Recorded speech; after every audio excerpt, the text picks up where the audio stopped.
Heyo, so we are back with week 2 of MerMay, and it is once again another gouache video. I don't know why I've been so into gouache lately. I just wanted to use it last week and I had so much fun with it last week, I just decided to try it again, but with a different set of gouache that I have already owned, but I'll get to that in a bit. Now, unlike last week, this is not fan art, this is OC artwork of my OC Shupavu, who last year I drew as a Peacock Mantis Shrimp, and my partner's OC Virion, who was done as a Blue Ringed Octopus, but instead of blue rings, he's got the purple and the black to match his color scheme. And I absolutely adored how they turned out last year, so I wanted them to be all cuddly this year. And part of the inspiration for me wanting to draw Shupavu with his shrimp tail again was because I got into this really long in-depth conversation about Peacock Mantis Shrimp to my coworker, and I was like, oh my god, they're so freaking cool. They can boil water with how fast they punch. They're just so strong. They're so pretty and vibrant, and they come in all the different colors. I love them. I think I went on like a 5-minute tangent before my coworker was like, Emmy, I know you just got back from break, and I love that I can tell that you've had your energy drink, because you are never more passionate about things unless you have your G Fuel. Thanks, girl. I appreciate that. So on this hype of drawing the Peacock Mantis Shrimp tail, I was also inspired by a photograph I had taken on a walk about a month and a half ago. I live on this mountain, and it's kind of like a back road, but it's not really. And if you walk up the hill, there is this little house on the end that has an empty stump that almost kind of looks like a fairy house. And they had put a bunch of fake plants on top of the hut or the stump, and it just looks really nice. And I was like, oh my god, that's so cute. And this was like 2-3 months ago, but I took a picture of it anyway because I knew that I was going to paint it for MerMay. So that was my big inspiration, was my very distant neighbor's front yard. So yeah, I mean, it's fine. I took that walk when it was nicer out, and then it got really cold and it snowed, but now it's starting to get really nice out. As you can see, I am sketching this outside. And oh my god, the first day of sketching outside, it was so freaking windy. It was so warm, don't get me wrong, but it was very windy. Like, my sketching paper actually blew off my front porch. I had to go into the backyard and get it. I persevered. I used my phone and a fucking rock to hold down my sketch when I needed a break. And I got a chance to use my new tripod because I lost mine, so I had to get a new one, but oh well, it worked. So with the sketching, I took a little bit to get the composition right because I wanted the stump to be not like a stump, but more like a cave that's shaped like a stump. But I had to get the shape of the cave portion right, put the two characters in, and they're awkwardly shaped characters because one's an octopus and one's a shrimp. Like, how do you put those together? But I wanted the tail to be almost like the main feature, so I wanted to curl the tail of Shupavu around Virion just to show off, like, hey, I drew a tail, and it is way more detailed than it is last year. Because I'll be honest, last year, a lot of videos last year were very rushed. So I just wanted to make it a little bit better, with more detail with the red and the scale. I guess you would call them scales or platelets or something, but either way, they were all fixed up. And then when it came to the background, I was like, okay, what kind of sea plants do I put in here? Because I'm sick of doing the same sea plants over. And I thought, let's look up the plants that are in Subnautica, because I freaking love Subnautica. That was one of my favorite all-time Jacksepticeye playthroughs from years and years ago, and there's actually a second Subnautica coming out. And Jacksepticeye did say that he wanted to do a collaboration with Queso on Subnautica 2 because it's a multiplayer game. Yes, please. I am 100% down for that. I fucking love them both. I would be so excited to watch that. So all the flowers and I don't know what the scientific term flower is. I know fauna is like the animals. I don't know what the flowers are, but I just pulled up like a tier list of the Subnautica plants. Just picked and choose some random ones, put them where and I really like the jelly-like ones on the left-hand side at the top of the cave. I think those look nice. I mean, I like all the plants, don't get me wrong, because plants are just fun to draw. But I got all of it sketched out, and I'm just noticing now that I'm missing like 2 portions on the line art, and everything's already filmed and recorded, but that'll be in the final fix. It's fine. But for this gouache, I decided to use my jelly gouache again. The first time I tried it, I was already like, I hate gouache. Don't like gouache. So when I painted with it, I wasn't expecting high hopes for it, and I wasn't really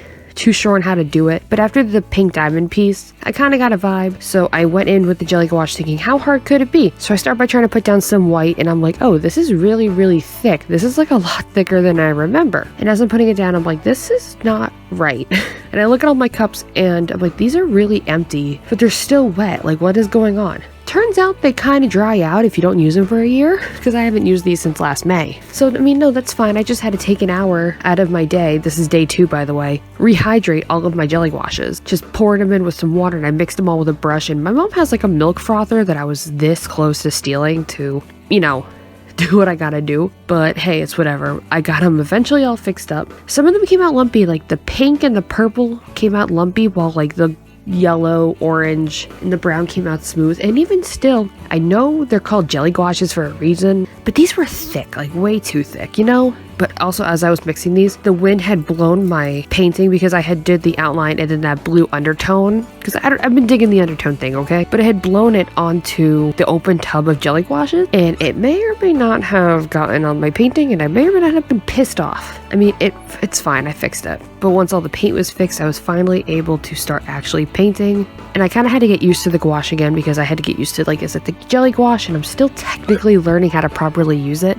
But mixing the colors was really, really fun. Like mixing all the different purples and the teal, and I was very proud of how quickly I mixed that teal for Shupavu skin. I just think it looks so cute. I freaking love them. Despite how iffy I thought it was, the white came out way more opaque than I thought, because these are cheap ass gouaches. Like this is the Himi Jelly Gouache dupe you can get at Five Below for $5. It might be $6 now. I got these like almost 2 years ago at this point. But yeah, these are like some serious knockoff paints, and they have like that dry chalky texture on the top. But if you know what you're doing, they're pretty damn good. Like if you just want to get into gouache or the jelly gouache paint and can't justify $30 on the Himi palette, this one is pretty damn good. It has 12 colors compared to 24 colors, but you can mix a lot of colors. The only thing that was annoying is that there's only one blue, and I think I mentioned that the last time I did these, but whatever. Oh, and the other thing about these paints, if you are going to get these, is that these paints will dry more faded than they look. Like the whole cave, especially the back portion, because I did all the background indoors, because I did the sketch and everything on, I have 2 days off in a row, so I did the sketch and everything on my first day, outlined everything at night, and then started the painting on my second day. Well, by the time I got inside and everything, I noticed that as I was mixing, the colors had faded just a little bit, especially that, like I said, the dark back of the cave. When I was putting it down, it seemed almost as dark as his hair, which is almost a pure black. It's just like one shade off from pure black. And then it faded to that grayish color. Then the actual cave itself was a lot darker when I was mixing it, but then it like got chalky. I mean, it looks okay. It's supposed to be muted. And you can still see some of the brush strokes, which is a little annoying to me, but we're going to pretend that it's fine. All the plant details, some of them were a little lost, and we're not going to talk about the color of the mushroom stalks and everything before I fixed it. We're not going to talk about how it looks inappropriate. The plants and stuff were fun to paint. Loved mixing those colors. I love doing all the greens and everything for the seaweed ass plants. It just, I'm looking at it, and for somebody who absolutely stands by her opinion on hating gouache paint, still kinda, I'm getting used to it. I'm really liking the way this came out. I think it just, I don't know, I'm proud of it, and I haven't been this happy with my art in a long time. And then just like the last one, I used one of my Art 101 brush pens to outline it. Well, actually first I did the Kuretake Gansai Tambi pearlescent watercolors, just for like the magic bits of Virion, the gills, the hand fins, you know, like that kind of stuff. And then I went over it with the outline with a little bit of white gel pen on the characters, and then it was done. And I'm so freaking happy with it. Like for someone who doesn't really draw this kind of stuff all that much, like the shrimp tails, the exotic plants, I call them exotic. I like it. I like it a lot. I'm just realizing I'm missing another outline bit. That'll all be fixed post. You won't see the messy bits. But yeah, I'm going to leave it at that. Thank you guys so much for watching. The links to my Etsy to support a small business and a small artist like myself is down below, as well as my Instagram to see my other MerMay pieces, which are in my sketchbook, and they are going to be they are water-based markers. So be sure to check that out. And I will be back next week with another MerMay. So if you want to actually keep up with that, I guess subscribe. I hate saying shit like that, but you know, it is what it is. No, wait, no, next week is my Mother's Day gift. MerMay's after that. Okay, bye.